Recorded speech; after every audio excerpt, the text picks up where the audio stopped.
Hey guys, Jess here. I am working on my very first painting tutorial for Go Rogue Arts. We're gonna have a tutorial YouTube page where all of the paint parties and all of the projects that we do, we will have a link posted online so that you can actually take that home. And if you decide maybe you're not happy with what you ended up with, like you've not finished it and you want to put more details on it and you want that instruction, then this will be a resource for you. Or if you just want to redo it, do it again because it was fun, then you have the step-by-step process of what we did to get to that end result.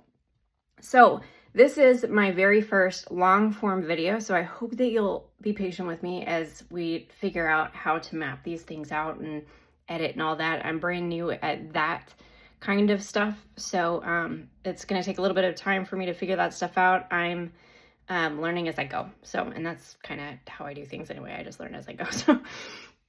So look at the painting that we're doing though. It's gonna be so fun, and I haven't figured out how to do this on my phone. For some reason, it's not letting me turn my view around. Yeah, not even pausing. So anyway, we are painting this guy. Oops, sorry, lights, weird. We're painting this guy. And I'm getting a reference card all ready so that you've got a reference photo to paint at today's paint party. We're doing this. So I'm getting that ready. So you've got a reference photo with, it'll have a QR code that'll link to YouTube, and it'll be all smooth, and we'll have this moving forward for all of our events. So hopefully it's a tool that you will benefit from, that you'll enjoy.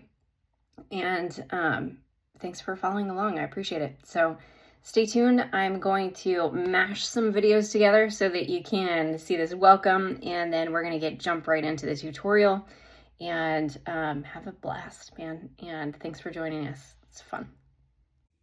All right, here is my painting setup right now. So first things first, I want to go through the tools that I use. The first thing that you need to do is figure out what you want to paint. And I was hanging out with a friend and going through some of this stuff, and found this beautiful girl here. She's with her petals flowing in the wind, and I was like, I need to paint that. That's gorgeous. It was in the middle of summer, and so I was like, dang, girl, I want to be you right now. Cool. So that is what I do. Oftentimes I'll just go through and I'll find reference photos online and decide that I want to tackle that painting. And that's what I did with this one. Sometimes I'll take photos when I'm on like a road trip or something and just see something beautiful. But this is what we're painting today. And so I've already run a trial, but I did it with some different paint. So this one right here is going to be with the paint that we use for paint classes. Okay, so the first thing that we're going to do is we're going to find our canvas. Now, I'm just using an 8x10 stretch canvas. You can get that basically at any arts and crafts store, or you can order it on Amazon, and I'll attach a link. I like 8x10 because it's smaller and easier to store, really. I think that one of the things that we're planning on doing for Go Rogue Arts is we're going to build some frames that you can just pop these in and out. That way you can display them seasonally if you want, or a couple of them, and you can just pop the canvas out, switch it out. And so you'll always be able to display your paintings on your walls and stuff. Isn't that fun? Okay, so canvas number one, reference photo number one, canvas number two. Then I just use regular paper towels. I just grab these half sheet split paper towels. I grab 3 of them, fold them in half, and that's what I use for cleaning my brushes and absorbing water. Then I've got a sheet of palette paper here. I like the 9x12 because it allows for lots of space for me to mix different colors and move stuff around and everything. So there's that. Brushes, super important in that you got to have tools to apply your paint to your canvas. These are brand new. I have not used them before, but I like the quality for the price. They have nice tension in them. They don't seem flimsy. Mostly they look nice and clean on the edge. Sometimes you'll find brushes that you're buying that might have some of these little sticking out, these little bristles sticking out. You want to clean those up for sure. But for the price, these are great. You can invest a lot of money in brushes. And I like to go middle of the road cheapy. Just because you can. So why not? So there we go. There's those. If you're curious about the brand, these are the brands that I'm using, and we get to try this out together right now so you can tell whether or not these are what you want to invest in. This pack was a pack of, oh gosh, I forgot how many brushes are in here. It's 4, 5, 6, 7, 8, 9, 10, 11 or 12 brushes. And these guys right here are cool. I'll keep them aside, and every once in a while I'll go and grab these for different types of things. But I found that mostly these are the brushes that I need to do just about any kind of a painting. So there's that. All right, for a water cup, you can go to Home Depot, or you can go to Lowe's or whatever kind of home improvement store and grab just these 1 quart paint mixing cups. That's what I use. And then paint. For our paint classes, we will be using Artist Loft paint right now, for this one specifically at least. I like Artist Loft because it seems like a medium body acrylic paint. You want to make sure that you get if you're buying Artist Loft, you want to make sure that you're getting the Artist Loft academic level. You want to make sure that it says acrylic. You can get a soft body paint as well. I don't like the soft body. It's real thin. It doesn't cover well. The pigment seems less thick and strong. So I like these guys. This is what we're using. So we've got Brilliant Yellow. For this guy, we've got a Mars Black. There's also an Ivory Black. We're using Mars Black. We've got Brilliant Blue here and Cerulean Blue, because I'm not quite sure which blue I need to use to get that color. I think it might be Cerulean now that I'm looking at it. I think we're gonna go with that. All right, and then we've got Brilliant Red. There, Artist Loft has another red. I think it's Crimson Red. I want the Brilliant Red for this guy because of all of the oranges that we see in that. And so I want to keep it nice and orange and bright. So there we go. We are also going to be mixing brown, so we'll see how this red mixes with the brown and what kind of a brown we get out of that. We have black to add to darken it as well, and blue, but we'll see how that works. And then we're going to be using titanium white. When I buy this paint, I buy like 3 times the white as I do any of the other colors, because this is what I use most with the other colors for mixing. So there we go. Those are the tools, and we're going to figure out now how to set this up so that we can paint together and you can see what I'm doing. All right, so first things first, we're gonna hit paint on our palette. This is mostly yellow. And so we are going to be using a ton of yellow today. We need the yellow for the sunflower. We also need the yellow to mix the green. So we'll need a lot of this, and we'll need some yellow for brown. So we'll need a lot. There's that guy. All right, and then next, let's do some red. We will need less red. And I don't know if you can see well how much paint I'm putting on here, but I think the rule of thumb really is to start kind of small, because you can always add more, and you'd be amazed at how much paint I have wasted over the years. Okay, let's go some blue, and I decided I am going to use the Cerulean Blue. And I like to just kind of think ahead about how I'm going to be mixing these colors. And that's how I set my palette up. So I'll be using this for some brown. I'll be using it for the background sky, which is not a lot, but yeah, I want to make sure that I got enough there.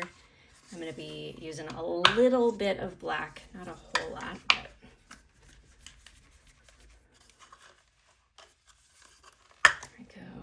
just just a little bit of black there. Black goes a very long way, so you don't need much at all.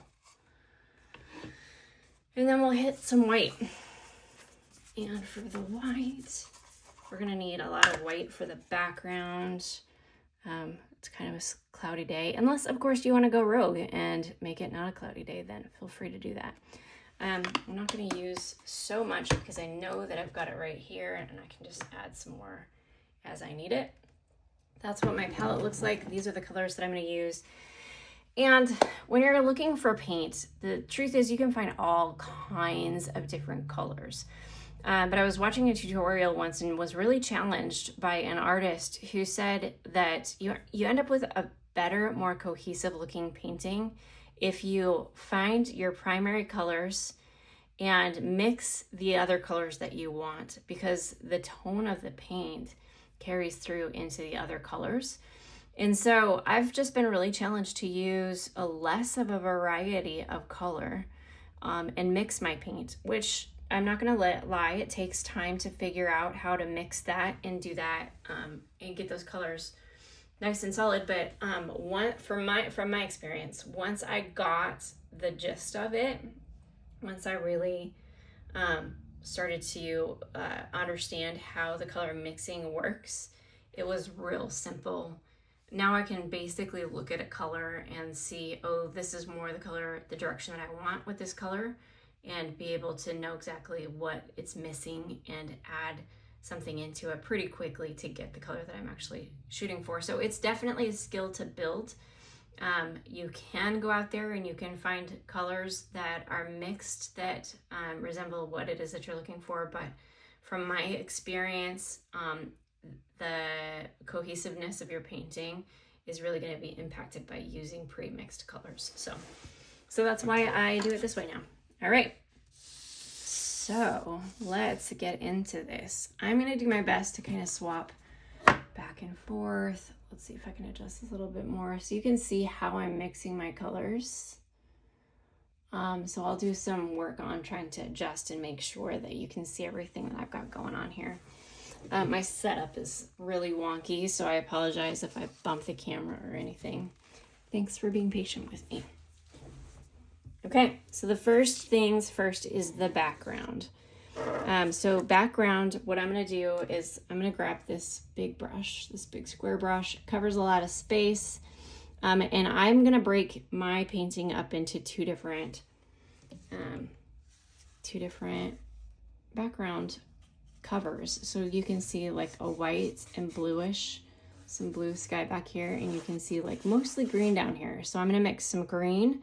I'm gonna try and keep some of these spaces back here a little bit lighter so that I don't have to do so much work to lighten them up.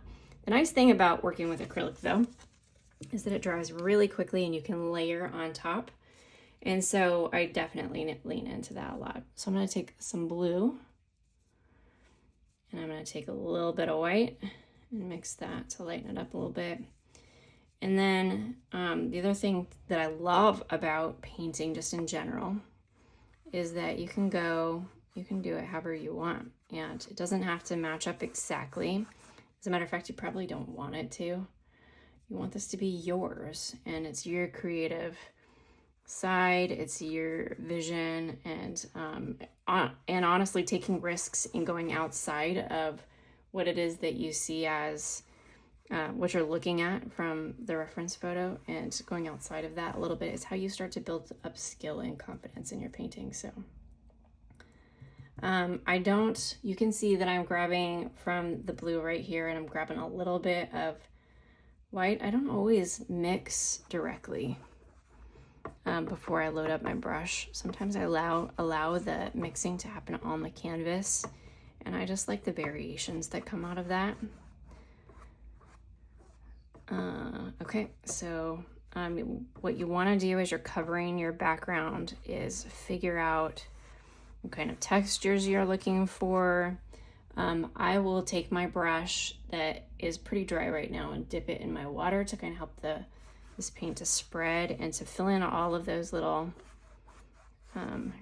canvas grooves, those little squares. But you don't have to. I mean, honestly, this is your painting. If you like that look, then go with it.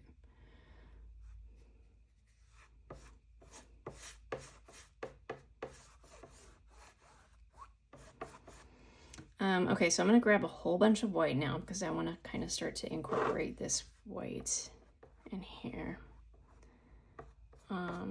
Because I like the sky.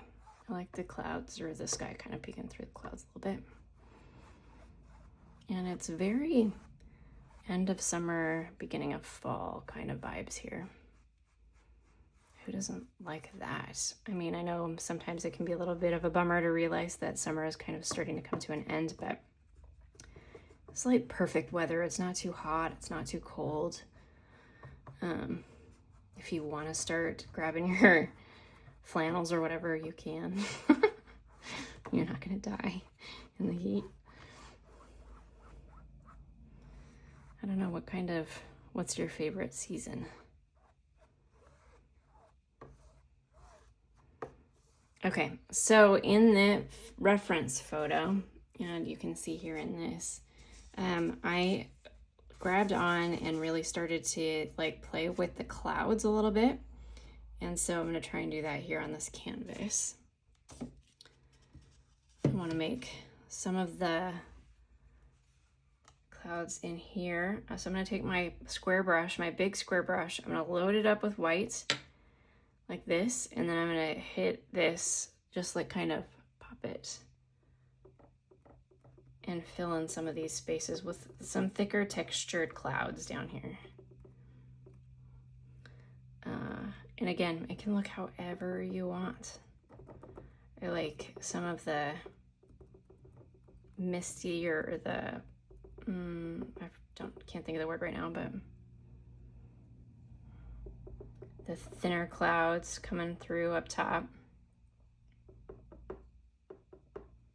And then just straight up sky.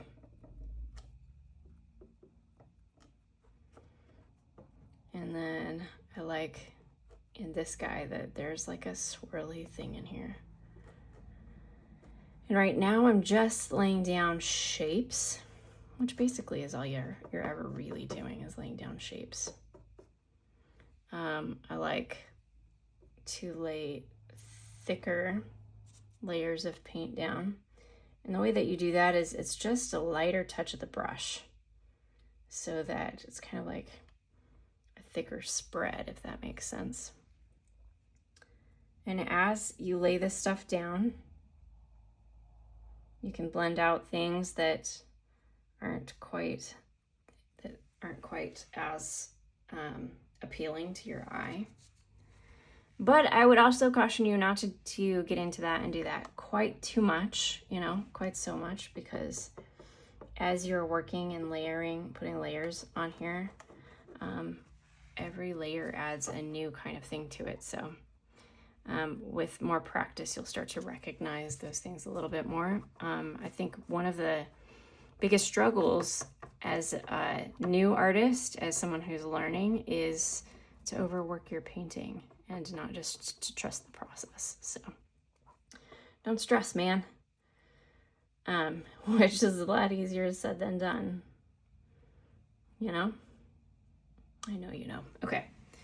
So I've laid out the sky here. Oh, I've got some stuff in there that I want to cover, some little square thingies left still.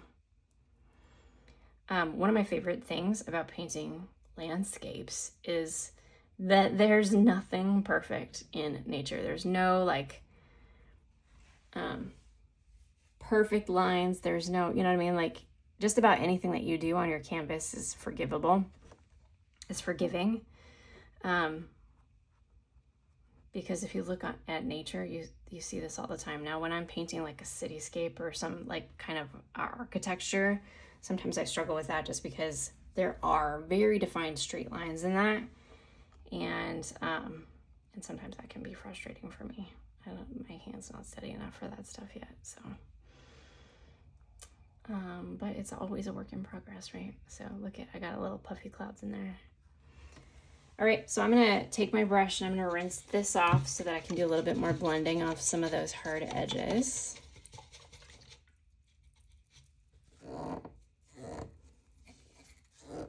I'm trying to get all of the water out that I can out of my brush, and I'm coming at it from an angle so that I can blend a little bit. And I'm just kind of tapping and thinning out some of these areas of paint. It shouldn't look perfect because clouds do not look perfect. See, there we go. And however you do this with your brush, like you just kind of manipulate it around, move your brushes around, and see, cleaning my brush, coming back in. And more practice helps you to become more confident with what your brush can do. You just have to get real familiar with the tools, you know. Oh, look at that. How fun.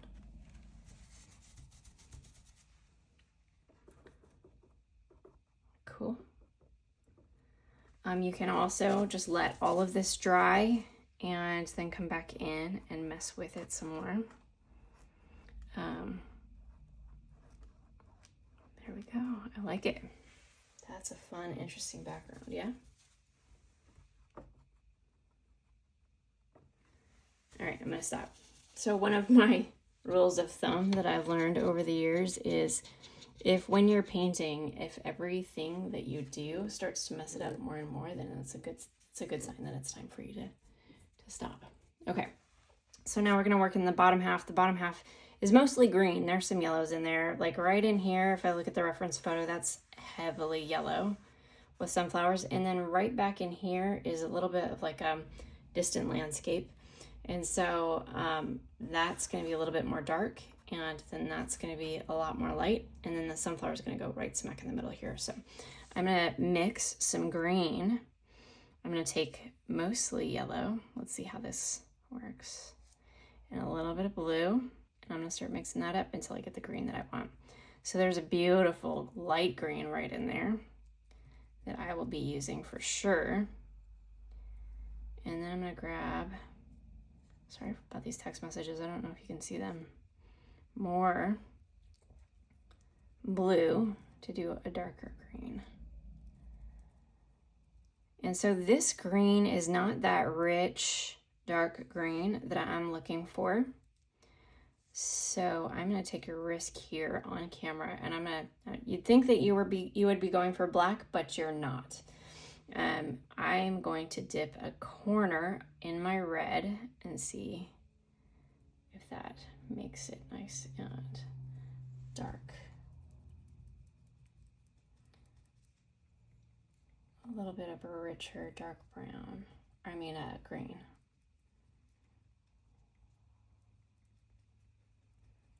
A little bit more blue, a little bit more yellow.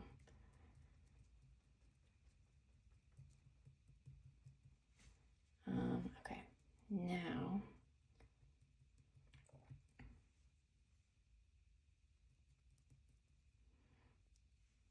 these are also all of the colors that I'm going to use to mix brown, because there's a little bit of brown in this guy.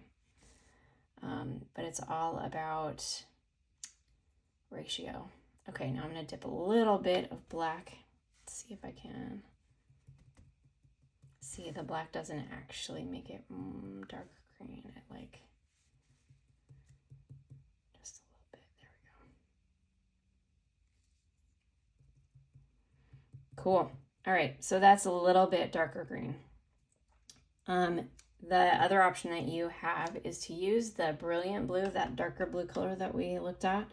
I think that probably would get you a richer green if you wanted to do that. So there you go.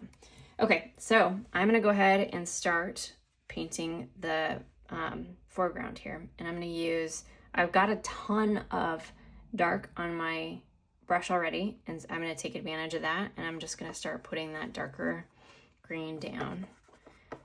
Where I know that the darker green is predominantly going to be. And as it gets lighter, I'm going to move.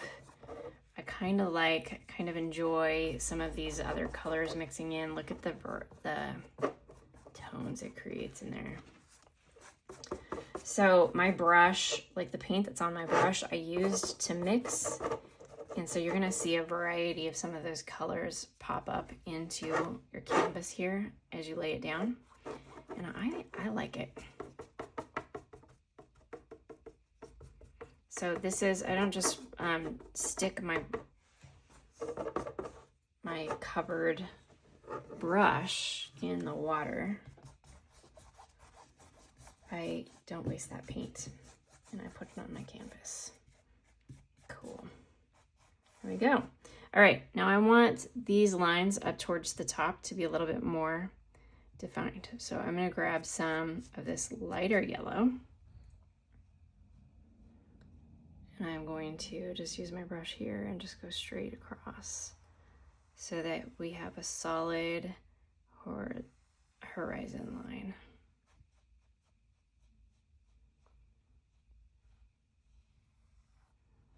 One of the nice things about this painting too is that it's just kind of flowy, like an impressionist. It's not impressionist for sure. You could definitely make it impressionist, but the painting that I'm doing is not like an impressionist style, but it's not perfect, you know what I mean? It's not exact, so.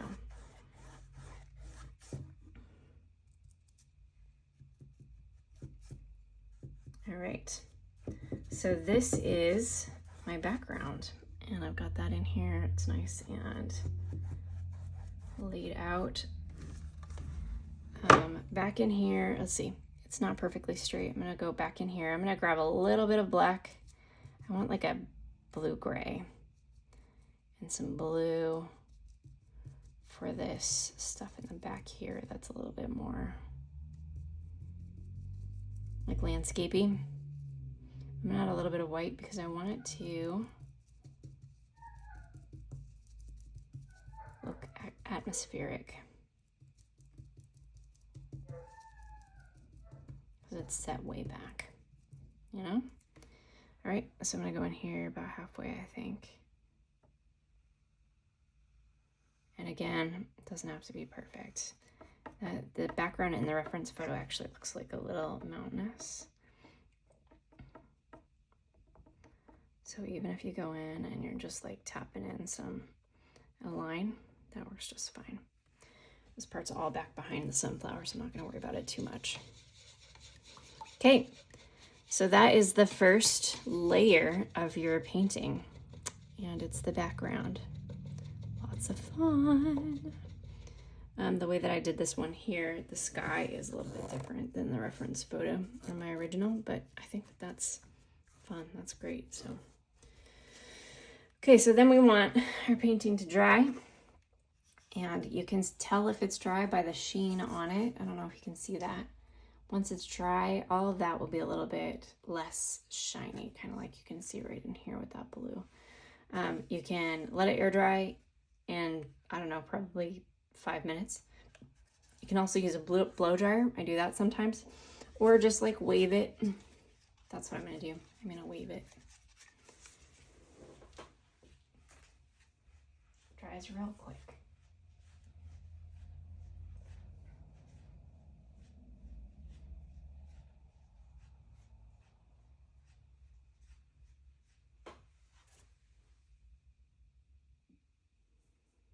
You can see here, it's drying quite a bit. See how you can see the dry spots right in there? You can kind of tell.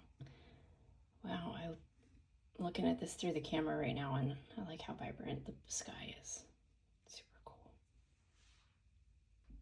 All right, I think that we are to the point now where we can start layering on the white, the clouds in the sky, because they're thick. It's been like maybe 3 minutes.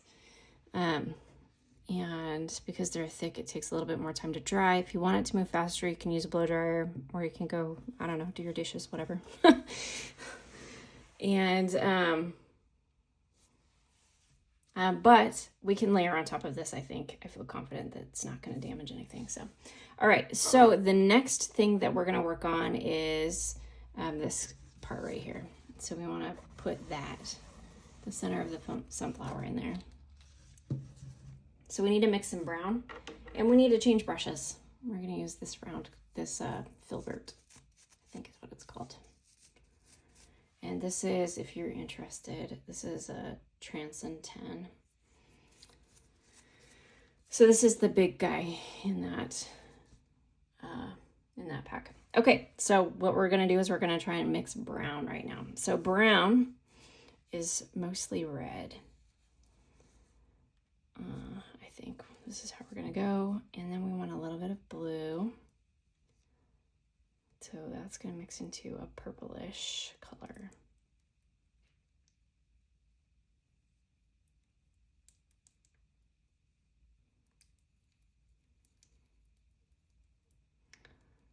Oh yeah, that's going to be a nice rich brown.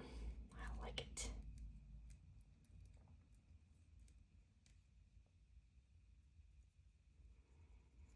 We don't want to use all of our red, or be prepared at least to add more red, because some of that needs to go in to the petals. Okay, so that's like a purplish color. So now we're going to add a little bit of yellow and see what that does. That's going to lighten it up, I think. That's probably not exactly the direction I wanted to go, but yeah, look at how brown it's getting. There we go. It's getting some brown in there. But the brown, it's got like a reddish undertone, if you're picking that up with me, which is beautiful for this picture. It still looks a little bit flat to me, and I think that just might be because of the tones of red and blue that we're using. I'm going to add a little bit of black in there and see what that does, because I know I'm going to need some of that. And then I think I'm going to add a little bit more red in. I like this color for the darker browns for sure. It's nice. And I'm going to add some red here into this guy just because I want it a little bit more of a rich color. So there we go. We've got a couple of nice browns there. And I like the different tones.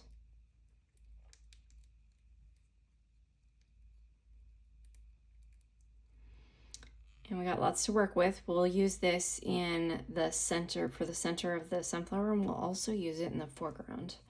So there's a whole bunch of other sunflowers down in the grass. And we'll also use it to fill in some dark spots, to add some more texture in the foreground. So that'll be nice. All right, so let's go ahead and lay some paint down. It's nice to start with middle tones first, just because then you can go darker and lighter. It works well that way. I don't have technical training. This is just how I've learned myself. So, okay, so I like the round or the filbert brush for this because you can get like nice round edges. And I think you could probably use a square for this as well. It might just be a little bit trickier to get it the way that you want it. Anyway, so I'm going to look at my painting here and try and figure out best composition. So when I'm talking about composition, I'm talking about how do I want this sunflower to fill up my painting so that she's the star of the show, because obviously she should be. And just make it really intriguing to the eye and draw your eye in. So one of the ways that I have done that with this painting is the clouds like point in. Like there's some texture in here in the clouds that draws the eye in from the outside, like that, right? And then we see a division about halfway down in the painting, and that's sky, and then that's foreground. And then we've got our flower here, and we want to make sure that there's enough room for the petals. We can make the petals go off the page if you want, but you don't have to. Right here in the center just kind of makes her the star of the show, but you can off-center her, whatever it is that you feel like will draw the eye in and really highlight this beautiful sunflower that we're trying to paint here. So, all right, I'm going to set that back aside. The way that I've chosen is just a little above center, and so I'm just going to go ahead and draw them up, put, you know, where I want the center of that sunflower face to be. And I'm just going to kind of fill it out from there. Just keep in mind, maybe kind of visualize how you want those petals to spread out. It's just basically a circle, circle, and then a wider circle around that. So just kind of visualize how you want that to spread. Cool, there we go. At this point in time, I'm not too worried about perfection. It doesn't have to be a perfect circle. All those little canvas squares don't have to be completely filled. I'm just laying this guy out, and you can kind of see that white's pulling up a little bit underneath. So that's something to be careful of too. All right, so there we go. Now in this painting that I did that I'm redoing here, you can see I've got different tones of brown in there, the darker tones really being outside and kind of pulling out into the petals. I went in and I did that after I had the petals laid in.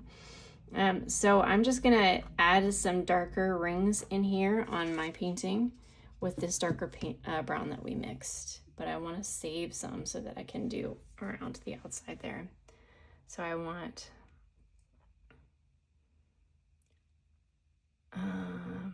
darker circle here.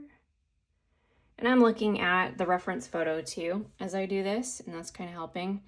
Again, I'm not trying really hard. I'm not trying hard at all to get like that texture yet, because I'm just not ready to work on that just yet. But I do want another little circle in here. Doesn't have to be perfect in any way, shape, or form. You're just laying out a shape right now. Cool. And now in the reference photo, there's some of these layers are a little bit lighter and a little bit more yellow. You can lean into that if you want. You don't have to. I'm gonna see if I can make that happen. See some yellow, a little bit of this brown.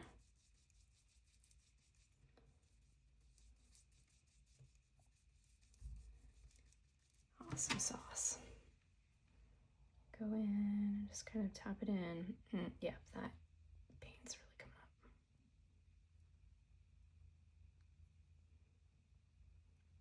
up. Again, not perfection. We're not shooting for perfection here at all.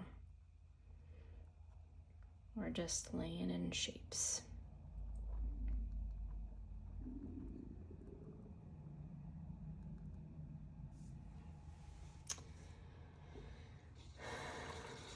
That paint underneath really is coming up a little bit. So I'm gonna let that sit and dry for a second, or use my blow dryer. In the meantime, I'm gonna start laying in some of these petals. Again, this is the brush that you want to use for laying in some petals. This is the brush that I used, actually. I'm going to try something different. You can go on this journey of experimentation with me. And I'm going to try using this brush because look at that. It's like the shape of the petal. So let's see if it works. So I'm going to grab some of this yellow. I'm going to mix some white because this yellow tends to be a little transparent. And I'm just laying in shapes right now, and I'll come in later with some other layers that kind of help build this up in different colors, and because there's lots of different colors in these petals, so that's kind of fun. But I don't want my brush to be too loaded because I'm just laying in shapes right now, and I want to really control how this goes on the canvas. So there we go. I've got it covered, but it's not like loaded. And I'm gonna start right up here at the top for this guy. down here is nice and dry. All right, she's the star of the show. Let's go. Okay, so you can see what I did there. I touched. The way that you manage or hold and use your brush is real important to get some of these shapes. So I've loaded paint, yeah, and then I touch the tip of my brush and then pull in a little bit and then push down on my brush. And then as I lay the paint down, I kind of twist the brush a little bit so that I can get thicker petals down towards the bottom so that I can use all the paint on my brush and get the shape that I want, where it's real thin kind of at the top and thicker at the bottom.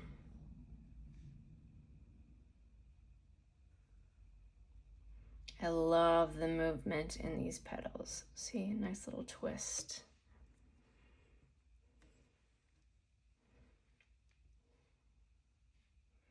And so you're kind of trying to get like the same circle width around, but again, it doesn't have to be perfect. And if we look at the reference photo, one of the things that really makes her look like her petals are blowing in the wind is that her petals are not as far out or long this way because the wind's caught them and pushed them in a little bit. So right here, the petals are going to be longer.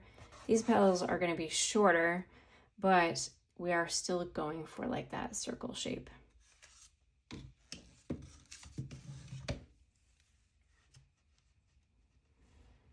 And you can see what I mean by this yellow being really kind of transparent.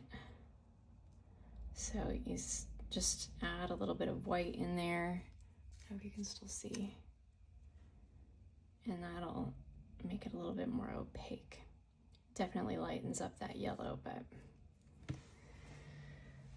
all right. Okay, now you can try and go like match the shapes that you see in your reference photo, but you don't have to. You don't have to stick to it religiously.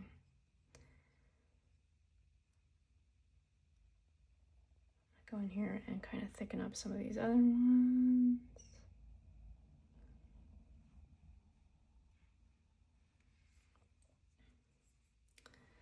Okay. So now this, on this other side here, is where it starts to narrow, the petals do. So I'm just gonna follow the shapes that are in here already. And then I know that as I come in, those petal shapes are going to get smaller and smaller and thicker, thicker from the get-go. So you can see how I'm kind of turning my brush.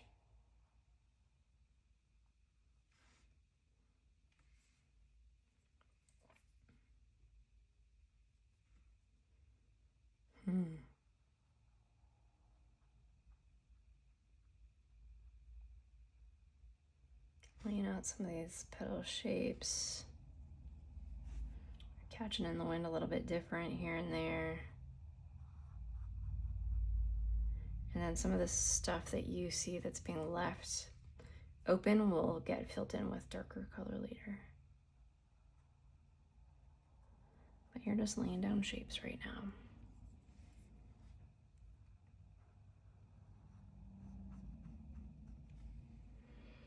Okay, and then in the reference photo, this is where it really starts to fan out again. This big, luxurious looking petals are so beautiful.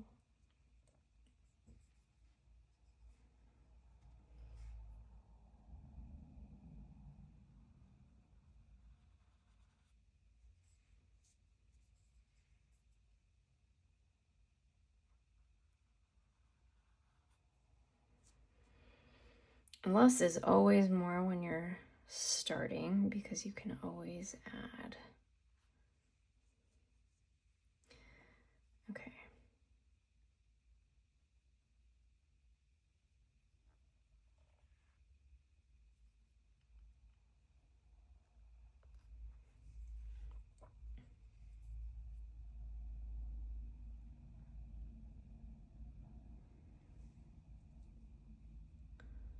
in with some more of this yellow.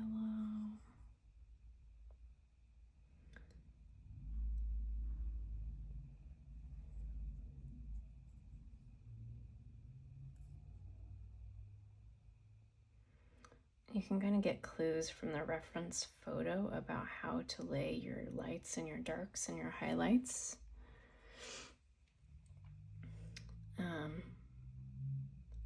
Whenever you're trying to figure out those types of things, like how to manage the highlights and the darks to get high contrast, if the basic rule of thumb is where in your painting is your sun? Where is it coming in at? And this painting, it looks like, and from the reference photo, it looks like the sun is coming from behind. So it's kind of backlit, which makes the flowers, the petals, really shine. And that'll give you a little clue as to how to put the highlights and the lowlights in. Wherever the light is hitting from the reference point of the sun is where you want the light to hit your subject matter as you're painting.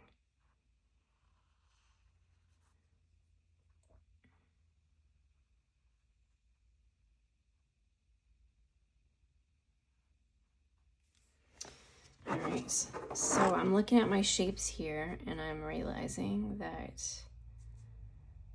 she's a little bit crazy. That windblown look does not look pleasant. It looks like I'm hanging out in a convertible driving 65 miles an hour. So I'm gonna try and even out some of these shapes a little bit. And we're just layering, layering, layering. So I'm using just the straight yellow now. And I'm layering on top to kind of add a little bit more texture and depth.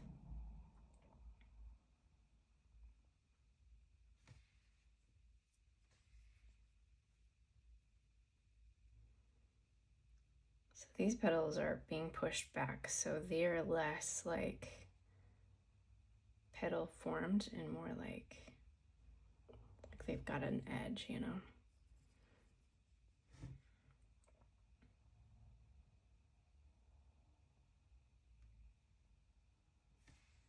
There we go, that's a little bit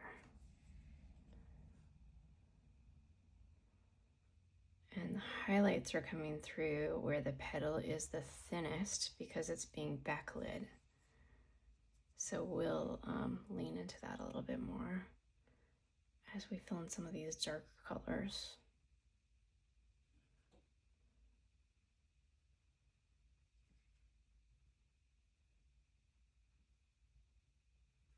There we go.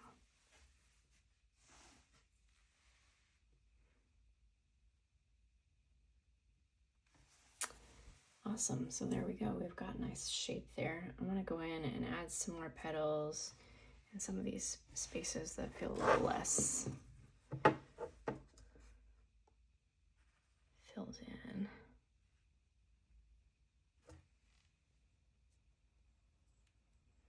My brush is so conked up now, which is fine, but it does give me a little bit less control. As I'm pulling the leaves, the petals out, I'm lifting up on my brush so that I can get like a little bit of a finer line in there.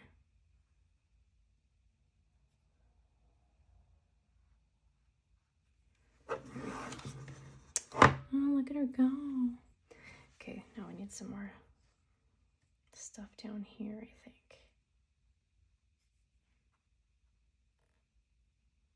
Towards the bottom.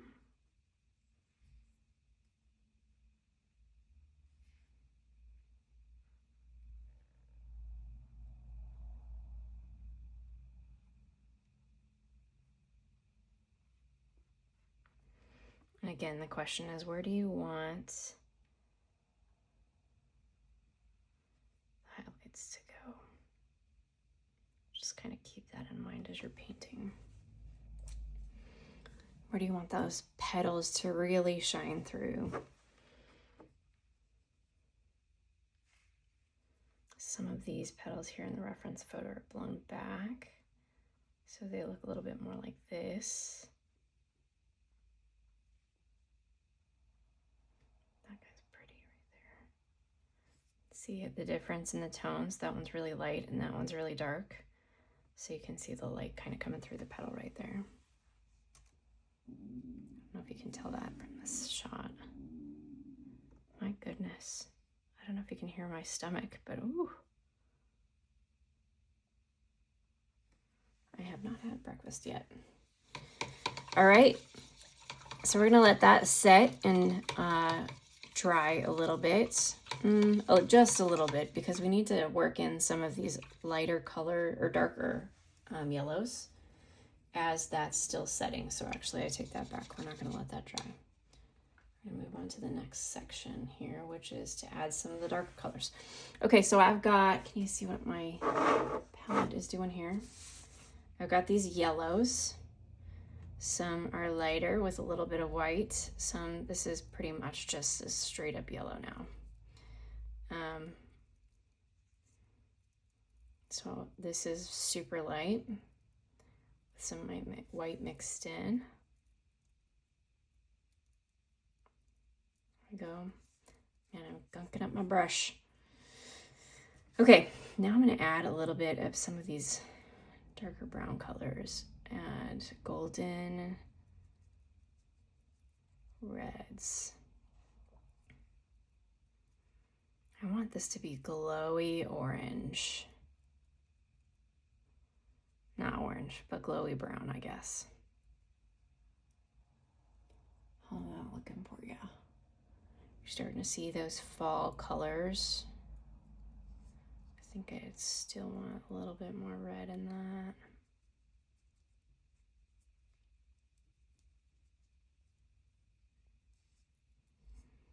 So this is just me mixing some of that yellow and some of that brown and adding some more red in there. All right, I'm gonna hit the sunflower with a little bit of this guy, the petals. And as I do this, I'm moving more center. So some of this stuff is gonna fill in some of these gaps in here. Because that's where the back of the sunflower is, you know, that big green honking part that holds the sunflower. So, and then this is also going to be shading. So again, think about where you want that sun to be coming through the petals in your flower, because you want to make sure that you're not covering up those places, you know. All right, so we're gonna go in and actually, I'm going to change my brush.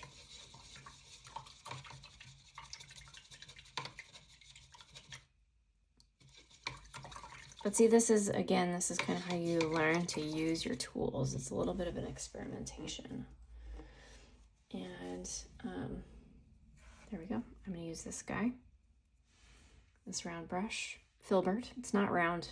So this is Filbert.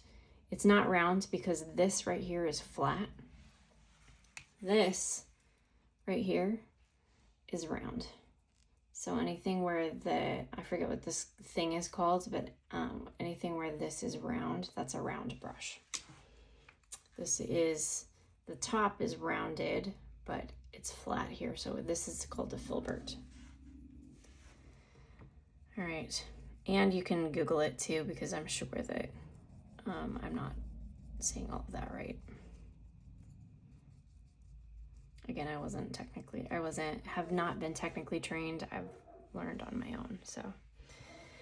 Okay, so I'm gonna come in here. I'm gonna hold my brush sideways like this guy. And I'm gonna go in and I'm gonna start at the base and pull up.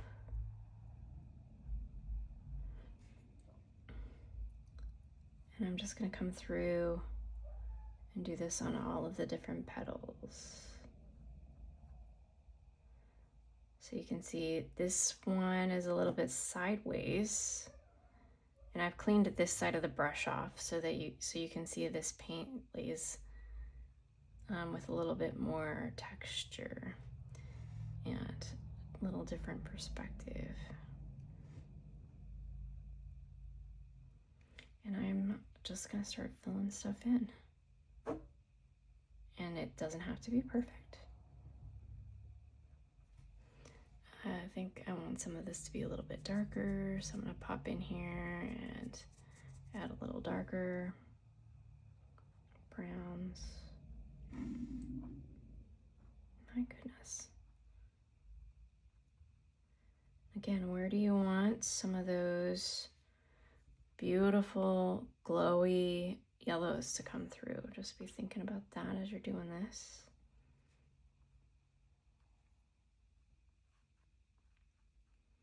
Make sure you don't go up through the petal too high. See, in some of these folds, you want it to go up a little bit higher, but see, this is like a fold in the petal, so it's gonna go across the petal a little bit. There we go.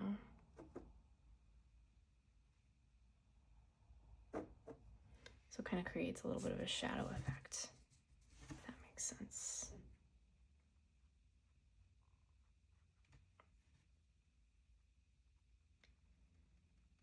These guys are a little bit thicker, so they've got way more shadow in them.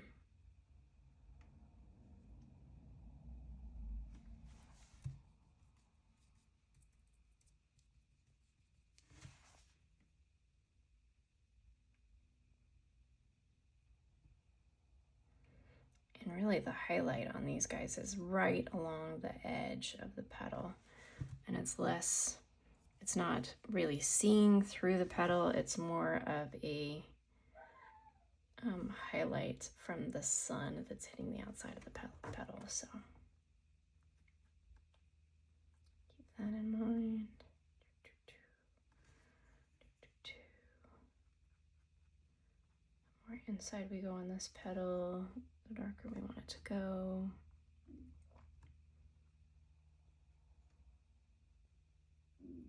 Don't be alarmed, every painting has an ugly phase. And it is all right.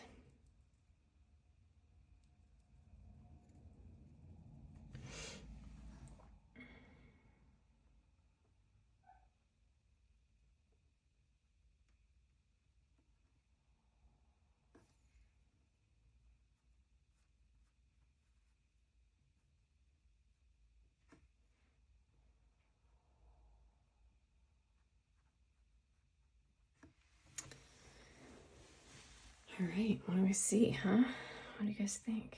How's this going?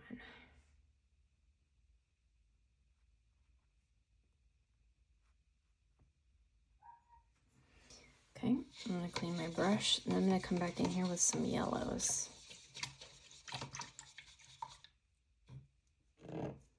Straight up yellows.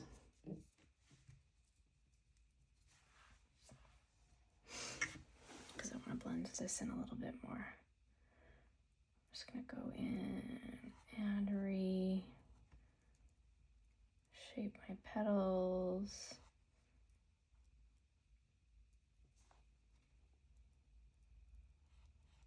I think I might add a couple.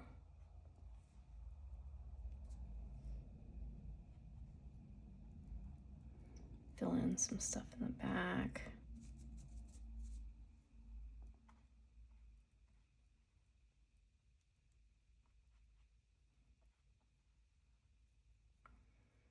Layers are good.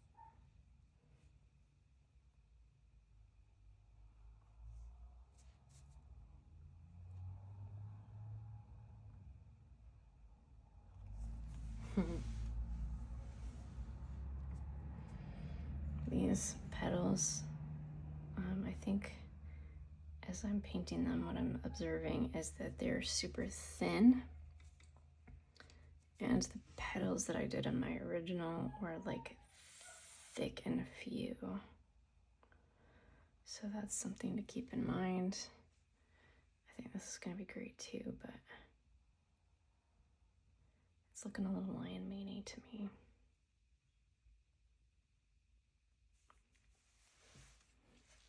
We're gonna fix it.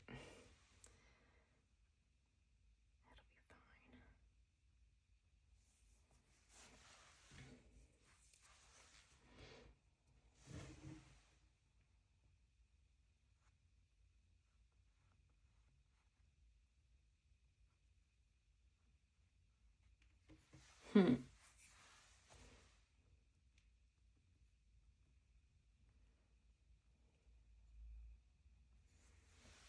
Look it. I like it. That's good. Okay. Again, every painting goes through an ugly or messy phase. But it's the beauty about painting anything landscape is that there is no such thing as perfection. So that's good. Okay, I'm going to grab this guy again, and I'm going to use it to take some of this really dark stuff. And I'm going to whiten the center of my sunflower. I'm going to fill in some of these cracks here.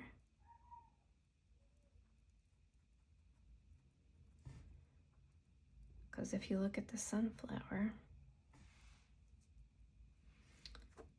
the base, the back of it, behind it comes in more, out more, my bad. And it fills in these gaps here.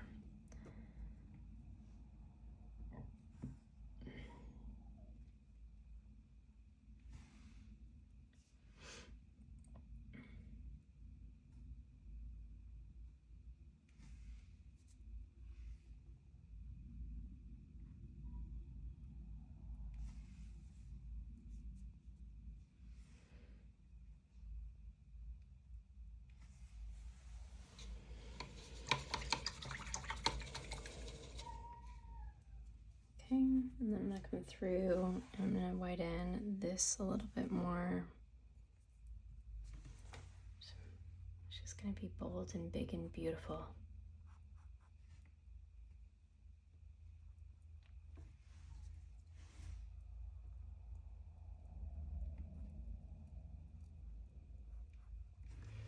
And I'm gonna take this center and I'm gonna pull it out a little bit more.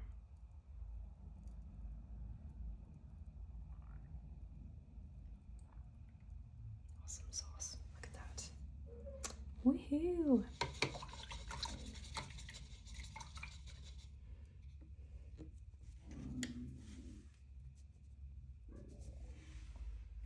Grab this. There's some of this is kind of hard to do with the paint underneath it being wet, so you might want to come back through here and make some adjustments after this paint's dried, which you can do in no time at all, really. All right, there we go. There's that guy. We're gonna wait to add more highlights and details into this guy once it dries more. That said, there are a couple of spots in here that I want to be a little bit darker. There we go.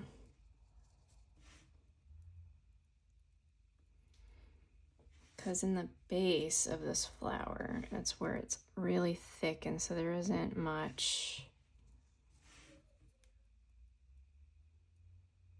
there's not a lot of light coming through here at the base. So we can really kind of pull this color out now that I'm thinking about it, and then add a lot of highlight once it's dry on top. Cool, there we go. And then some of this red orange, I'm gonna grab it and I'm gonna pull it in. There we go.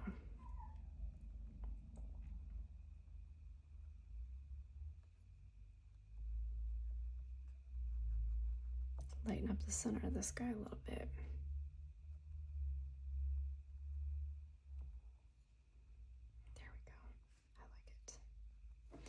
Okay, now we're gonna move on so that that can dry. We're gonna move on to the foreground. So the fun part of the foreground is there really is not a whole lot of rhyme or reason. So what I like to do is take a look at the shapes that I'm seeing in the foreground right here. And when I look at the shapes, I see one block. So there's a rectangle block here. I see like a little bit of a triangular light area right in here. And then all in here, it's just super chunky, messy nonsense. And so I can use a lot of texture, alternating a couple of different colors. My favorite things to do when I'm doing this is to use a big chunky square brush. So that's what we're gonna do here. Now we're gonna grab some of this brown and some of this green. I'm gonna mix a little bit more green. I think that we need some of that, but this green needs to be a deeper color.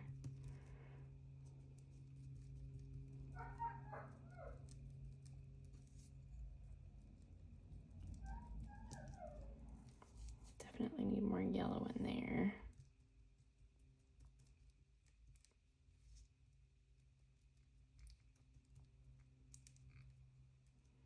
So this is a little bit more earthy,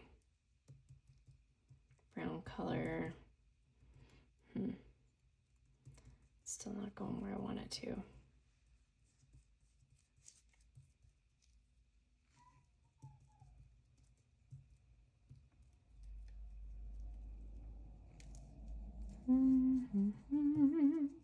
Okay, I'm gonna grab this and I'm just gonna start slapping it on and just being kind of mismatchy and hodgepodge about it.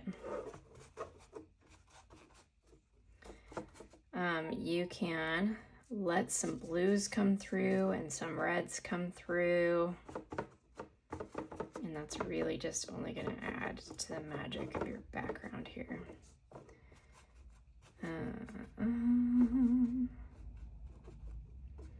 You can come up in your petals, because remember we're going to add some more stuff into the petals there later. I want some depth in here, so I'm going to start hodgepodging some browns down in here, especially down towards the bottom, because we see a lot of that down in here.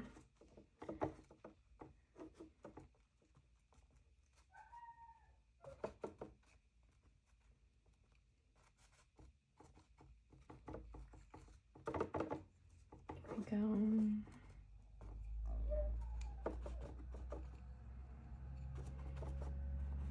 And then the further up towards the top of the foreground half of the painting, it gets more and more blurred in your vision. There's more atmosphere between where you are and where it is. And you can see kind of in the reference picture, you can see like a row of sunflowers right in here. And then this right here is all kind of yellow because all we're seeing is the tops of sunflowers. So I'm gonna go in and I'm going to lay that stuff out. So I'm gonna grab some of this guy.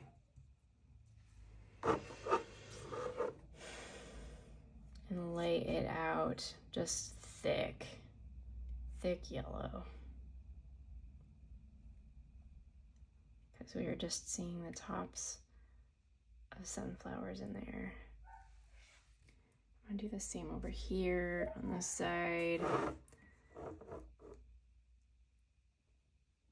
We can kind of also kind of level out that horizon line a little bit. Okay, and then I'm gonna like a little bit of this color in here, this reddish yellow. It's a little bit warmer.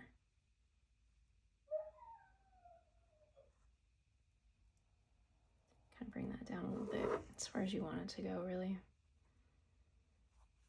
There we go. Cool.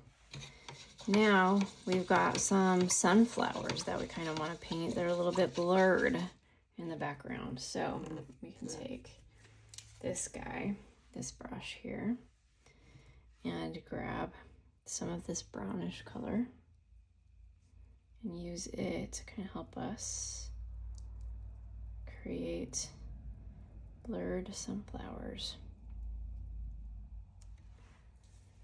And actually I'm going to do the yellow first.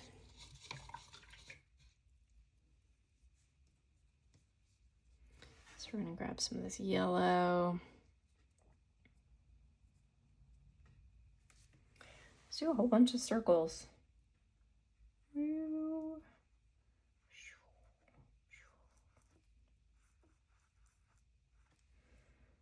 Whole bunch of circles with your brushes, with your brush. And you want to fill it in nice and tight because they are nice and tight in there. You're looking at them from far away.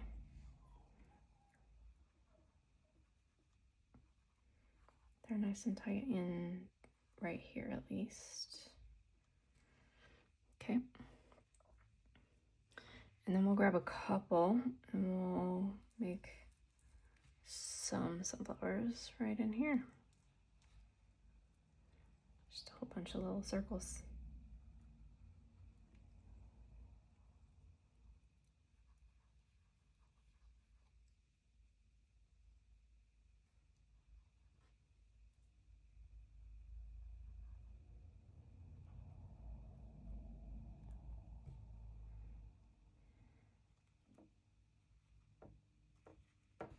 They don't even have to be perfect because some of these little circles aren't staring straight at us. So you got a couple, I got a couple over there like that, and it's fine. Okay, now we're gonna take this brown color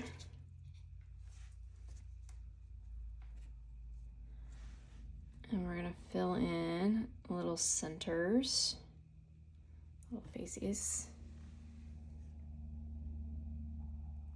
Yeah.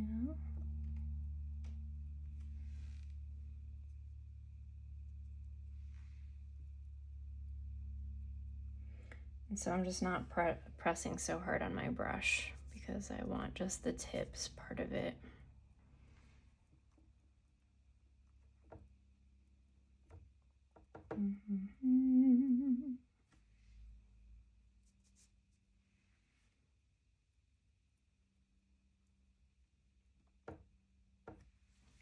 Look at all those sunflowers. I feel like that might be overkill, but there we go. For mine in particular. So you don't have to do as many. This is yours, man. Go rogue. Do what you want with it.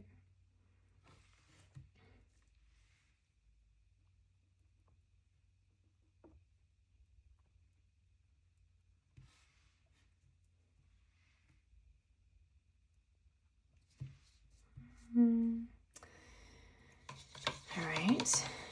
And then in the reference photo, there's a little bit of a blend in there. So I'll go in and blend the circles. This paint might be too wet. I think that's the problem here.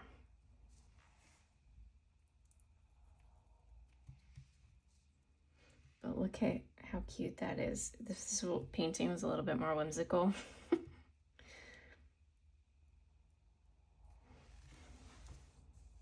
I mean, it's pretty whimsical, but if it were more whimsical, those little circle dealies would be perfect, yeah?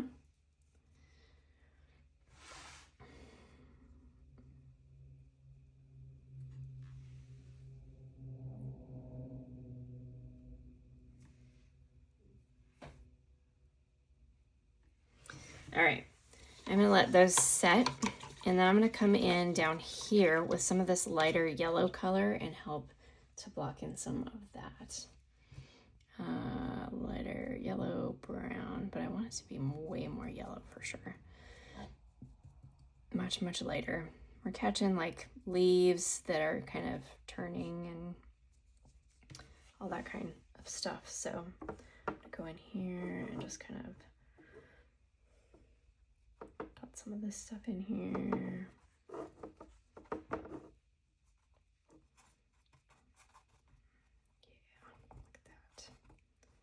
So much more like texture in the foliage. And see, look, I've got blues in here, I've got green, I've got reds. It's all good and accurate. I'm gonna put some more green over the top of that, I think.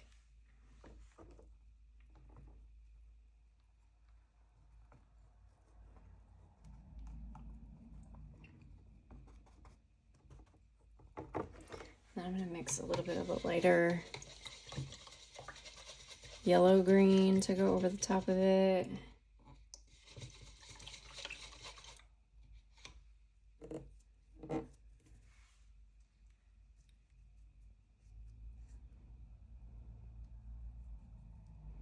Just a little bit of blue at a time to make that lighter yellow. There, that's a beautiful yellow right there. Yeah, beautiful green right there.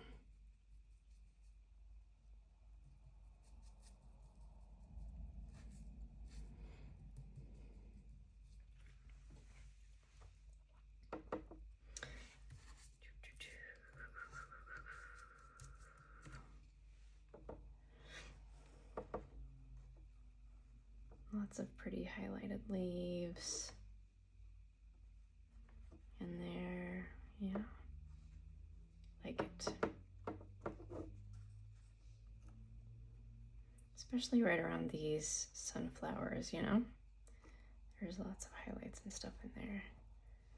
Sunflowers grow really tall on really tall stalks. And so this will have a stalk down here that we'll paint in just a minute. But it catches a ton of those big old leaves, catch a ton of light.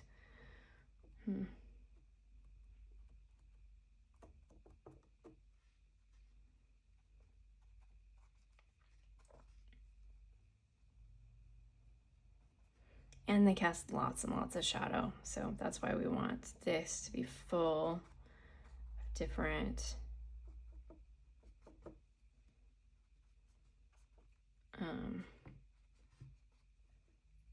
I forget the technical term. It's not tone, it's like highlights and lowlights, I guess is how I say it, but I think there's a technical term. I forget what it is. Okay, so there we go. We've got lots and lots of texture in that foreground. What do you think? Oh, it's so cute. The sunflowers are looking adorable and whimsical. And I think that we need a little bit of order to this. And I'm going to create that by adding, let's see, we want dark green here. Shadowed green. I don't think that this is going to get me what I want, but oh, it is. I think that I need to add a rich brown to it, but so this is a stalk, so it needs to be a little green. I'm using this guy because it's going to help me do a straight line. And I'm going to go right up here underneath this and paint a nice thick stalk.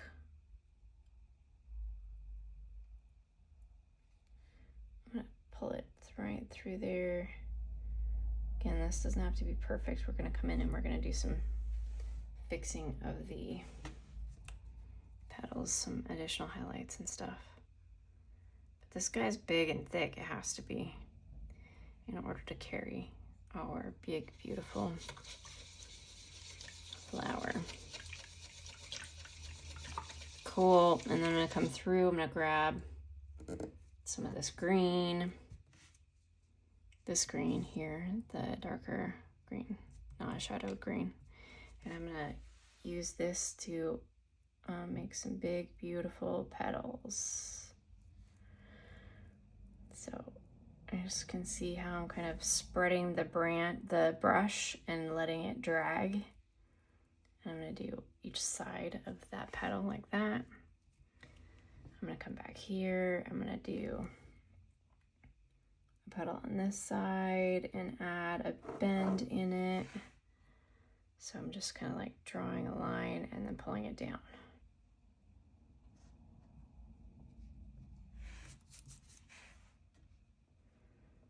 Okay, and then I'm gonna come in here and I'm gonna grab some highlight green and I'm gonna run not the full length, but just the top part, and then I'm gonna pull it down. I want that to catch some light there. This guy, I want it to catch light. Here we go. There we go. And then this branch, or the stem, I want it to catch light. So there we go. Remember, the light's coming from over here. That pulled a little bit more than what I was hoping for, but that's okay. I can fix it. I go in here, kind of blend some of it out a little bit.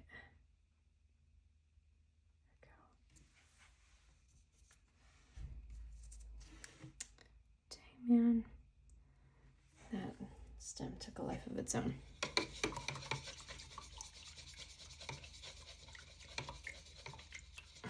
So it is a little bit, it's turning out to be a little bit more impressionistic than the original, but that's okay.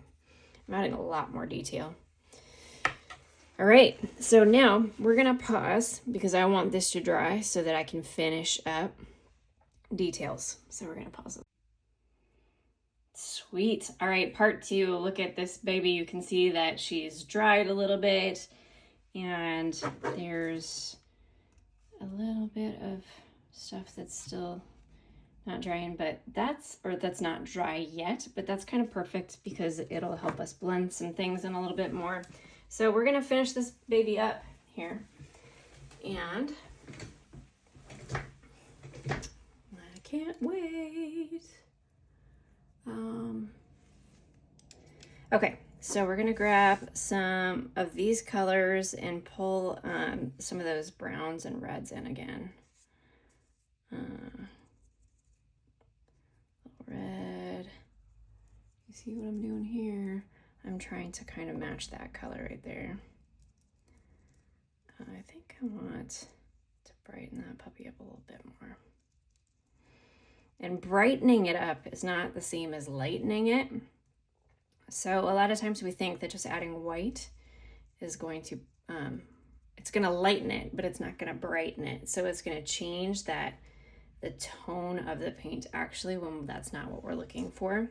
So that's something to know, is that white is not always the right answer when you're mixing colors.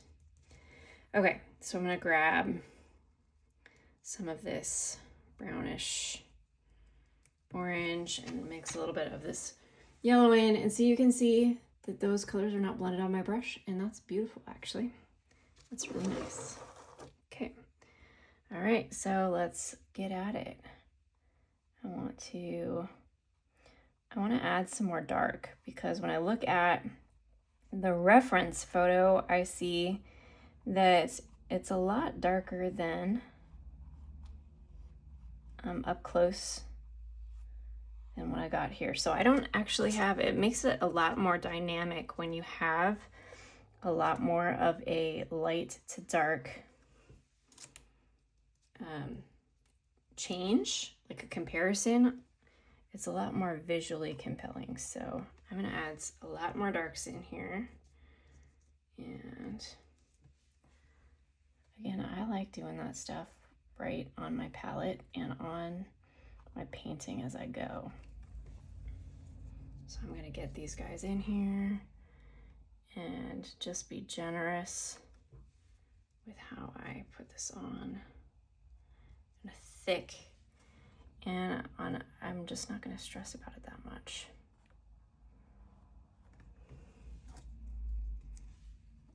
Look at that. Nice. I'll put these guys in here a little bit more. There we go. That right there specifically is gonna have a lot more dark in there.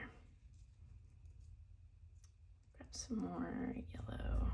Mix that in. See, I'm just kind of going for it. And then we got that in there. And I changed my water in this paws because it was looking a little murky, and that can actually transfer onto your brush. So typically when I'm doing a painting, I will, about halfway through the painting process, I will change my water. Okay, I'm gonna grab some more yellow. I'm gonna move this over here because I want a huge contrast now because I'm doing some fine details. I want a huge contrast. And so I want that light to really start to get glowy in my painting. And so I'm gonna go in here with some yellows and really light whites. That's a little bit too white, I think.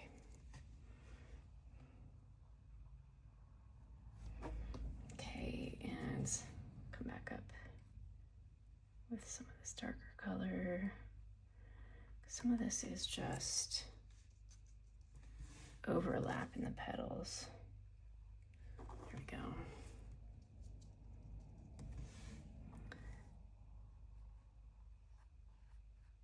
Put in some highlights in there. I want this to have a little highlight on this side because it just makes visual sense to me. Fade that in a little bit.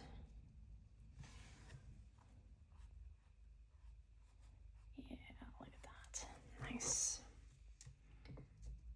transparency in there, or an illusion of some transparency, you know.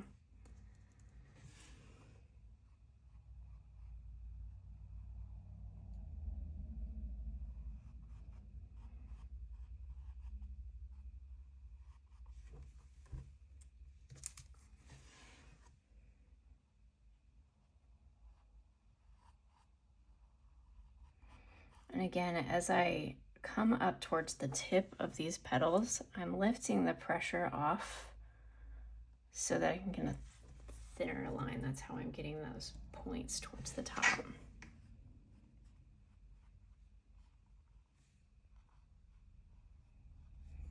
Nice. And I want some of this transparency and these highlights to come through, down here. When I look at the reference photo, I don't see a lot of it, but for some reason I just like it. I think that adds some depth and dynamics.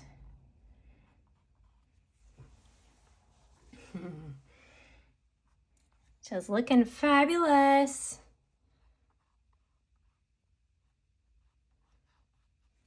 Just beautiful, right? All right, so there's that guy. And then I want to put some details into her face. So I'm going to grab this script brush, this little guy, and I'm going to grab some lighter colors and some darker colors. Let's see. Let's start with dark first. I'm going to use this brown. It's the lighter brown that we mixed. And I'm going to go in and I'm going to kind of just speckle her in to some of the darker spots. You can do this using that flathead brush as well. It's just that you need to kind of separate the bristles a little bit, which sometimes can be a pain.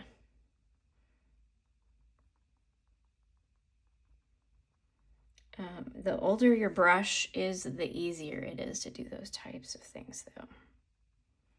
Okay, so got some dark speckles in there.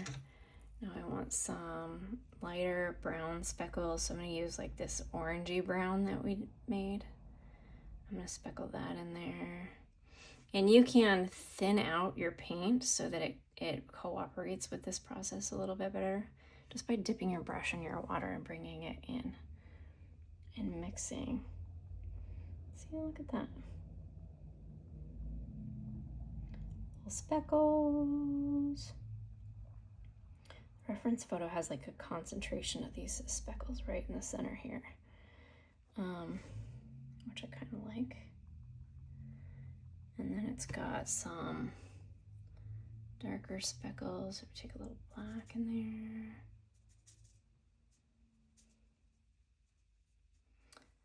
Cool. I'm gonna speckle those in there.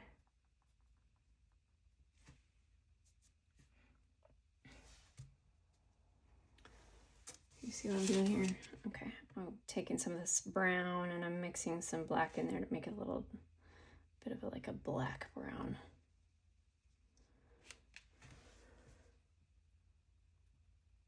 There we go.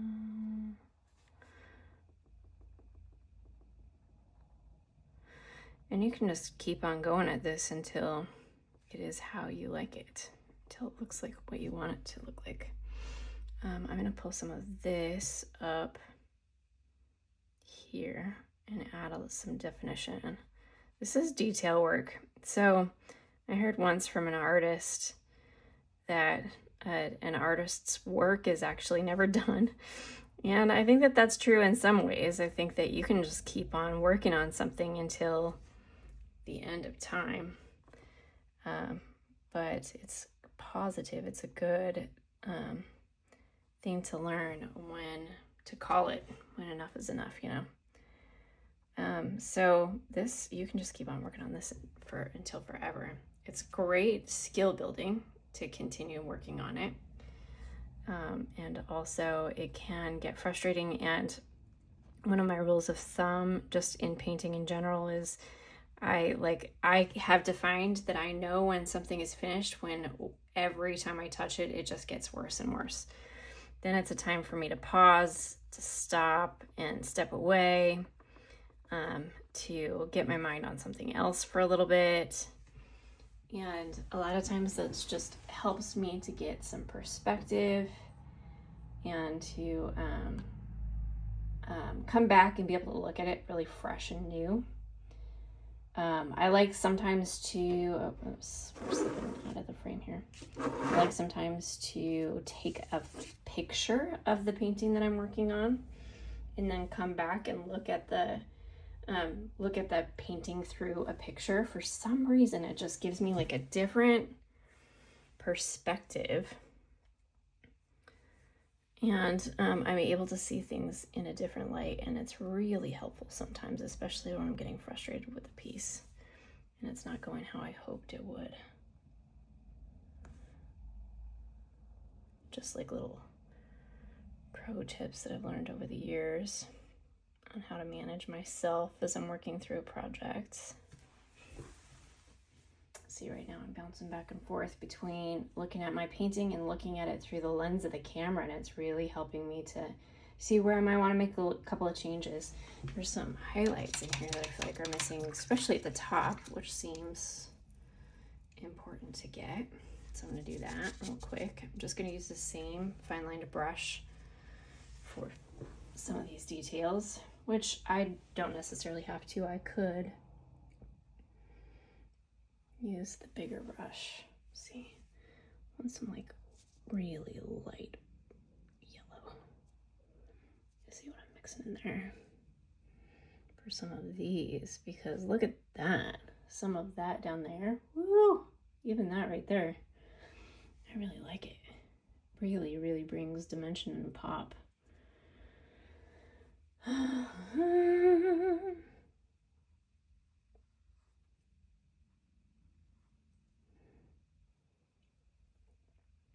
a highlight right in there.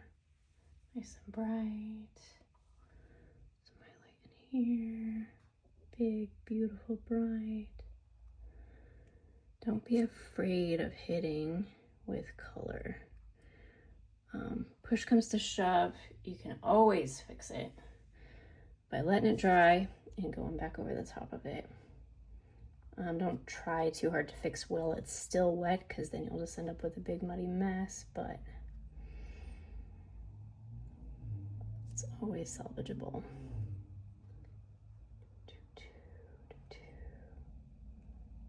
Dude, some of these are just awesome sauce, yeah? There we go. Now we're really starting to get some light in there. Oops.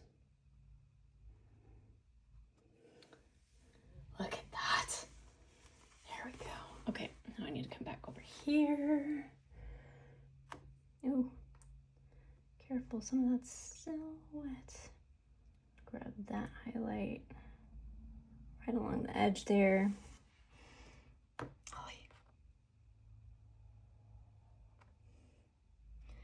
If you haven't gotten paint on your hands while you're doing this, then you're just not having fun.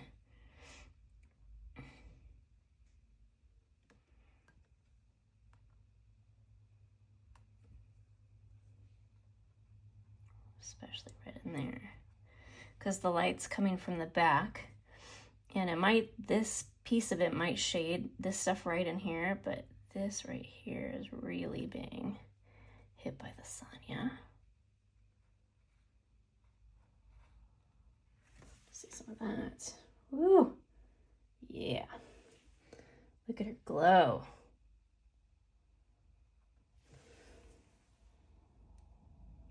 Dude.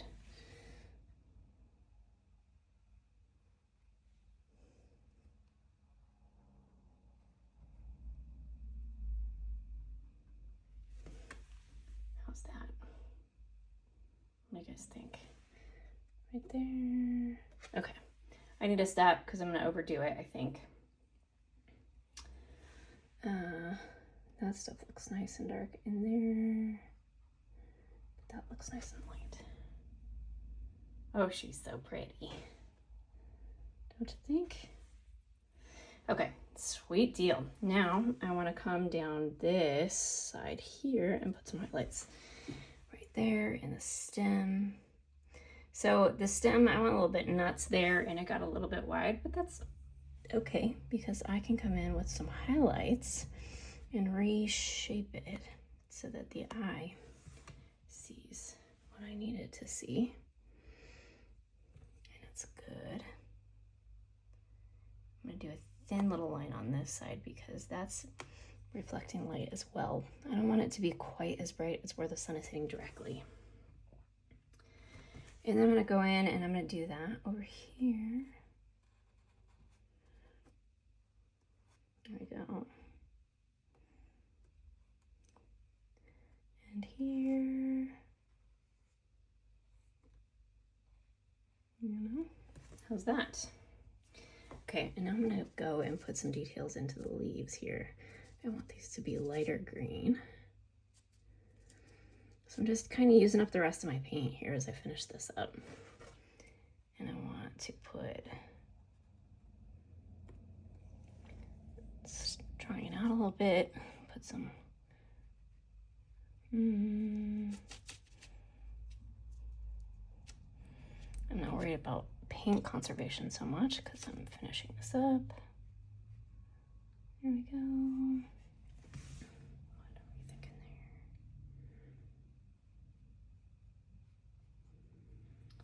there? There we go.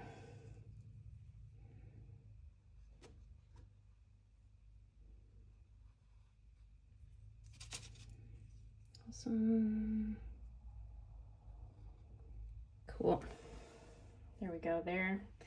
I think I want some more defined lines in that. So I'm going to create a bit of a shadow, which might be more effective mixing blue in, but I'm going to go in here.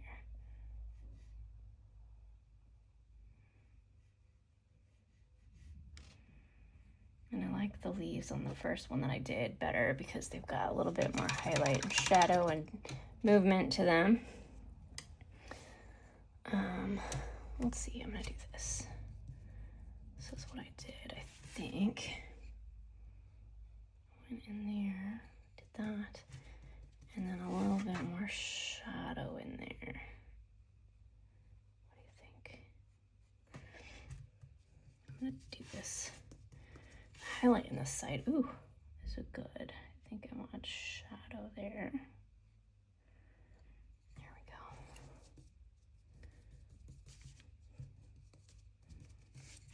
Even a little more.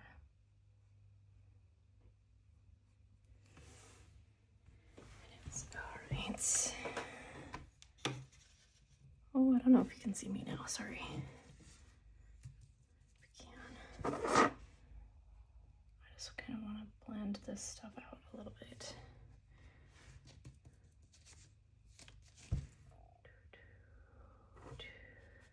Cool.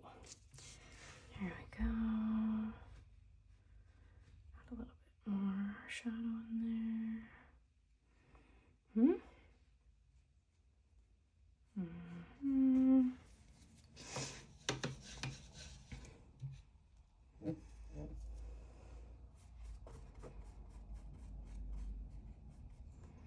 that puppy's like the whole leaf.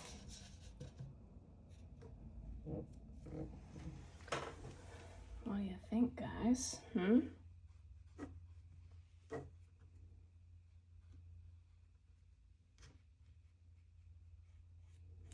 All right, I'm getting to that place where I feel like it's all kind of getting jacked. So I'm just gonna stop there. I love the highlights that I'm seeing in some of these places, like right in there. I love the highlights in the flower, it looks great. There's some stuff right there that got a little bit, highlights got a little bit drowned it out. And sometimes that's good because it creates an illusion for the eye to solve. And a lot of times, like the more complicated we make those things for the eye, the more the eye enjoys it. It's probably not the eye, it's the brain, but you know. Sweet. Yeah? Okay, so now I'm gonna go in and do some highlights in the flowers in the back, I think. Which I don't think needs a lot. Because if we get too detailed in the background, number one, it doesn't look like it's in the distance. But also it kind of pulls focus from the main subject, which is the giant sunflower in the center. So we don't want to do that. So I'm gonna grab some yellow and some white here. Kind of starting to run out, which is fine. And I'm gonna hit some of these with some highlights.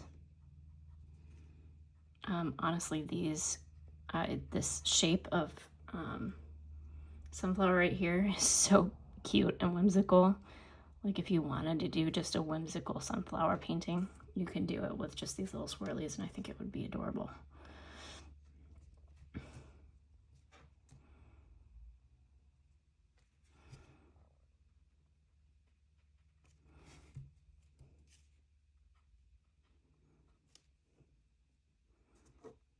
I don't know, how are you guys feeling about yours? Oh, I'm just now remembering the other thing that I wanted to do in here.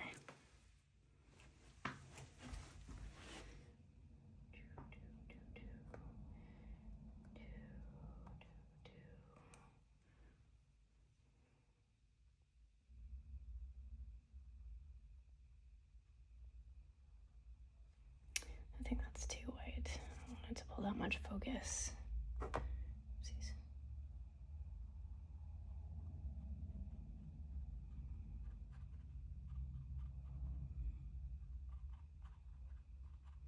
What do you think, guys? There we go. It kind of pulls them back from the back a little bit. Okay, lastly, we want to create a little bit more order in the background. This is really optional, I think. I don't think it's a must, but I'm gonna make this a little bit more wet and soupy. I'm gonna use my script pen,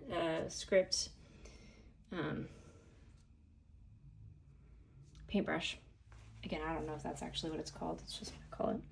And I'm gonna go in and I'm gonna draw some lines in here. Really, really light. Don't push too hard because you're gonna get a thick line and that's not gonna be what you're going for at all.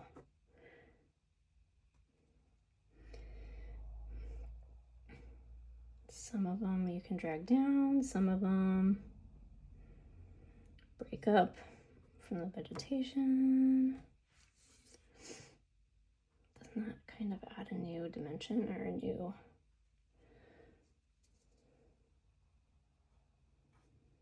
more texture, I guess. When I was first doing this painting, I didn't even notice these little lines. I noticed them in the reference photo when I blew it way up. How's that?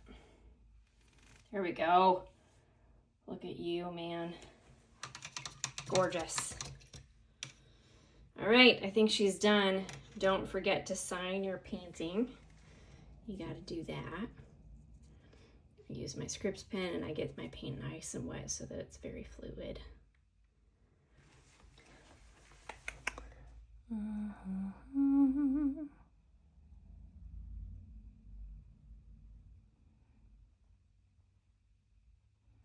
There she be.